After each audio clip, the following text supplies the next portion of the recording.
আসলে উনি কবে নির্বাচন দিবেন সেটাই পরিষ্কারভাবে আমরা কেউই কিছু জানি না। ওনার সততা নিয়ে প্রশ্ন তুলছি না আমি। মাননীয় প্রধান উপদেষ্টা যথেষ্ট সম্মানিত মানুষ, আন্তর্জাতিকভাবে গ্রহণযোগ্য মানুষ, কিন্তু তার মানে এই না যে আমি ক্ষমতাকে প্রশ্ন করতে পারবো না। আমার প্রশ্ন হচ্ছে যে সংস্কার 11 মাস তো চললো, এই 11 মাসে দৃশ্যমান কোন সংস্কার আপনি দেখেছেন? আমি দেখিনি। এই সংস্কার শেষ হবে কবে? সরকার এই লাগাম টেনে ধরছে না কেন, পারছে না কেন? সে ব্যর্থ। আমার মত যদি জানতে চান তাহলে আমি বলবো এই সরকার এই 11 মাসে দেশের আইন শৃঙ্খলা রক্ষার যে ব্যাপারটা সেখানে ভয়ঙ্কর ভাবে ব্যর্থ, এবং রাজনৈতিক পরিবেশ রক্ষার্থেও সে ব্যর্থ। একটা ইট নিয়ে একটা ভিডিও দেখলাম, যে ইট দিয়ে হত্যা, যে পাথরটা দিয়ে হত্যা করা হয়েছে, সেই পাথর ঘিরে কয়েকজন পুলিশ সদস্য, র্যাব সদস্য ঘিরে দাঁড়িয়ে আছে। মনে হচ্ছে যেন ওইটা আসামি ধরে নিয়ে ফাঁসি দিবে। এখন এটা হাস্যকর আর কি হতে পারে?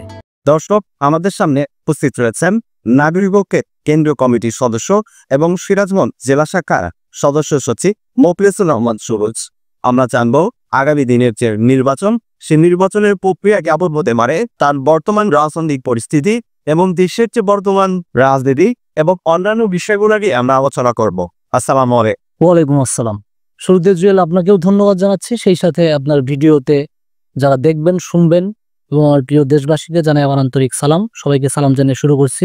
আসসালামু আলাইকুম। প্রথমে আমরা প্রশ্ন করতে চাই আপনার কাছে যে আপনার রাজনৈতিক পরিচয়টা কি জেলায়, এবং আপনি আসলে কিভাবে রাজনীতি করছেন? আমি নাগরিক ঐক্যের কেন্দ্রীয় কমিটির সদস্য এবং সিরাজগঞ্জ জেলা নাগরিক ঐক্যের সদস্য সচিব। 2018 সালে মূলত আমার এই নাগরিক ঐক্যের রাজনীতির যাত্রা শুরু। 21 সালে কেন্দ্রীয় কমিটিতে যুক্ত হই।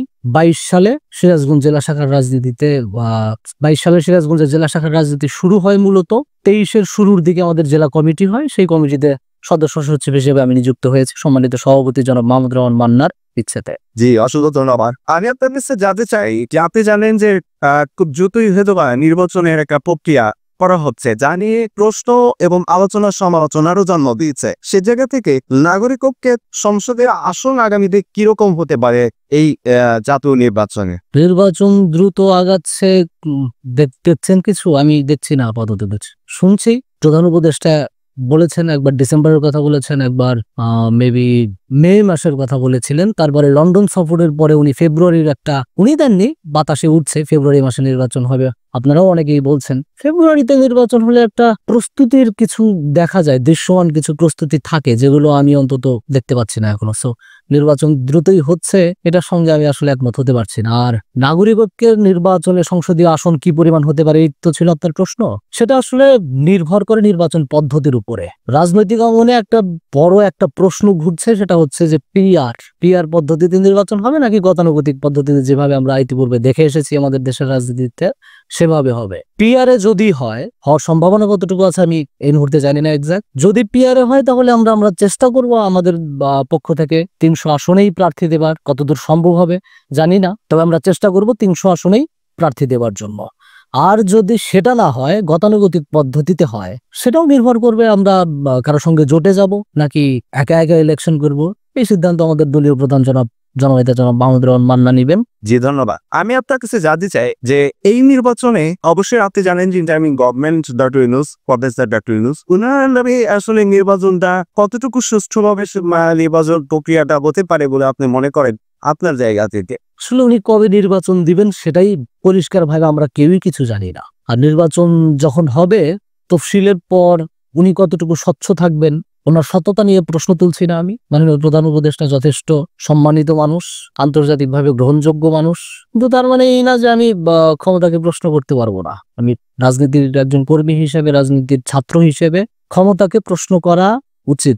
এখন উনি কবে নির্বাচন দিবেন, এই বিএনপি বিভিন্নভাবে নানান সময়ে আন্দোলনের হুঁশিয়ারি দিচ্ছে, নির্বাচন চাচ্ছে বিভিন্নভাবে।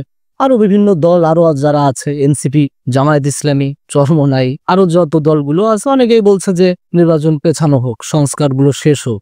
আমার প্রশ্ন হচ্ছে যে সংস্কার 11 মাস তো চললো, এই 11 মাসে দৃশ্যমান কোন সংস্কার আপনি দেখেছেন? আমি দেখিনি। এই সংস্কার শেষ হবে কবে? 10 বছর পরে, 20 বছর পরে? নির্ধারিত একটা সময় তো বলবেন যে এই সময়ের মধ্যে আমরা এই সংস্কার করব, বাদ বাকিগুলো পরবর্তীতে নির্বাচিত সরকার এসে করার চেষ্টা করবে। বা যেই রাজনৈতিক দলগুলো এই নির্বাচনে অংশগ্রহণ করবে তাদের থেকে একটা প্রতিশ্রুতিও কি এই বর্তমান সরকার যারা সংস্কারের কথা বলছে কোনো প্রতিশ্রুতি নিয়েছে যে তোমরা নির্বাচন করার পরে, নির্বাচনে যদি তোমরা জয়লাভ করো, তোমরা এই সংস্কারের কতটুকু সম্পাদন করবে, শেষ করবে? সে ধরনের প্রতিশ্রুতি এই সরকার নিয়েছে? নিজে এই 11 মাসে কোনো সংস্কার শেষ করতে পেরেছে, সম্পন্ন করতে পেরেছে? আমি দেখছি না আসলে তেমন। তো সেই জায়গা থেকে আপনি আসলে কি মনে করছেন যে বর্তমান ইন্টারিম যে গভর্নমেন্ট, সেই গভর্নমেন্ট কি আসলে তার গ্রহণযোগ্যতা হারাচ্ছে আগামী সরকার গঠনের ক্ষেত্রে? দেখেন, এখানে একটা মজার ব্যাপার আছে। আমরা এই 11 মাসে রাজনৈতিক চড়াই উতরাই বেশ দেখতে পাচ্ছি, এখনো চলমান। চাঁদাবাজি, হত্যা, ধর্ষণ, নানান দিকে নানান রকমের অরাজকতা চলছে। সেগুলোতে একটা দুইটা দলের নাম আসছে, তাদের নেতাকর্মীদের নাম আসছে, আবার সেই দল দেখছি বহিষ্কারও করছে। আমার প্রশ্ন হলো, বহিষ্কার করছে বিএনপি তার নেতাদের যখন চাঁদাবাজির অভিযোগ উঠছে কিংবা ধর্ষণ বা হত্যার মতো জঘন্য অপরাধের অভিযোগ উঠছে, তারা সাংগঠনিক ব্যবস্থা নিচ্ছে, তারা বহিষ্কার করছে। এখন বিচারের দায়িত্ব কার? সরকারের। সরকার কি এক্সিস্ট করছে দেশে? করছে তো, একটা ইন্টারিম গভর্নমেন্ট আছে, সেই সরকারের প্রধান ডক্টর মোহাম্মদ ইউনূস। তো এই বিচারের দায়িত্ব কার? তাদের ধরবে কে? অ্যারেস্ট করবে কে? বিচার করবে কে? সরকার তো। এই দায়িত্ব তো নিশ্চয়ই বিএনপি না। বিএনপি তো সরকারে যায়নি, এখনো ক্ষমতায় কি গেছে? যায় নাই। সুতরাং আপনি এই অরাজকতা সম্পূর্ণ দায় একটা বা দুইটা দলের উপর দিয়ে দায় এড়িয়ে যাবেন, সেটা তো হতে পারে না। এই দায় যতটুকু যেই দলের কর্মীরা বা নেতারা এই অরাজকতাগুলো করছে তাদের যতটুকু দায় আছে, আমি মনে করি তার থেকে দ্বিগুণ দায় সরকারের। সরকার এই লাগাম টেনে ধরছে না কেন, পারছে না কেন? সে ব্যর্থ। আমার মত যদি জানতে চান, তাহলে আমি বলবো এই সরকার এই 11 মাসে দেশের আইন শৃঙ্খলা রক্ষার যেই ব্যাপারটা, সেখানে ভয়ঙ্কর ভাবে ব্যর্থ, এবং রাজনৈতিক পরিবেশ রক্ষার্থেও সে ব্যর্থ। আমি যে আপনার কাছে জানতে চাবো, আপনি জানি যে বিভিন্ন জায়গায় আমাদের দেশে বিভিন্ন জায়গায় আমরা দেখেছি যে একটা গোষ্ঠী, একটা রাজনৈতিক গোষ্ঠী যারা দলের নামহানি হোক বা দলের নেতা হয়ে হোক, তারা একটা অরাজকতা সৃষ্টি করছে এবং বিভিন্ন জায়গায় মত সৃষ্টির মতো ঘটনা ঘটছে। এবং আপনি দেখেছেন যে রিসেন্ট ঢাকায় যে ঘটনাটা ঘটেছে, এই একজন ব্যবসায়ীকে হত্যার মধ্য দিয়ে যে ঘটনা ঘটেছে, এটাকে আপনার শরীর কিভাবে দেখছেন এবং সরকারের ব্যর্থতার জায়গা থেকে আসলে আগামীতে তারা কেন এই ধরনের স্টেপ নিচ্ছে না এদের বিরুদ্ধে, আসলে আপনার জায়গায় আপনি কি মনে করছেন? তখন এই প্রশ্নের উত্তর আমি একটু রাজনৈতিক ভাবেই দিতে চাই।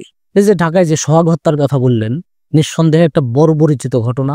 এই ঘটনাকে কেন্দ্র করে যে মবের মাধ্যমে যেই ঘটনাগুলো আমরা দেখছি ঢাকা সহ সারা দেশে, এগুলো করতে হচ্ছে কেন? সরকার যদি একদম পরিষ্কার জিনিস, ফুটেজ আছে, ভিডিও ফুটেজ আছে, সেখানে দেখা গেছে কে খুন করেছে, কারা খুন করেছে, পরিষ্কার তো। সরকার পদক্ষেপ কেন নিচ্ছে না? সরকার যদি, আপনি যদি বলেন যে হ্যাঁ সরকার তো পদক্ষেপ নিয়েছে, অ্যারেস্ট করেছে, বিচার প্রক্রিয়া আছে, তাহলে মব কেন? তাহলে এই মবের কাজটা কি? এদের উদ্দেশ্যটা কি? বিএনপি বলছে, আপনি যে দলের নাম উল্লেখ করলেন না, আপনাদের উচিত পরিষ্কার করে কথা বলা। প্রশ্ন করলে প্রশ্ন পরিষ্কার করে করতে হবে। বিএনপির অঙ্গ সংগঠনের নেতা তো ছিল সে, আমরা জানতে পারছি, কিন্তু বিএনপি বলছে সে আমাদের দলের সঙ্গে যুক্ত না। এনসিপি বলছে সে বিএনপির নেতা। সরকার গ্রেপ্তার করেছে পুলিশ। একটা ইট নিয়ে একটা ভিডিও দেখলাম, যে ইট দিয়ে হত্যা, যে পাথরটা দিয়ে হত্যা করা হয়েছে, সেই পাথর ঘিরে কয়েকজন পুলিশ সদস্য, র্যাব সদস্য ঘিরে দাঁড়িয়ে আছে, মনে হচ্ছে যেন ওইটা আসামি ধরে নিয়ে ফাঁসি দিবে। এখন এটাতে হাস্যকর আর কি হতে পারে? দেশের রাজনৈতিক ব্যবস্থাটাকে কোণঠাসা করার, প্রশ্নবিদ্ধ করার এবং পঙ্গু করে দেওয়ার একটা পায়তারাও চলছে বলে মনে করি আমি।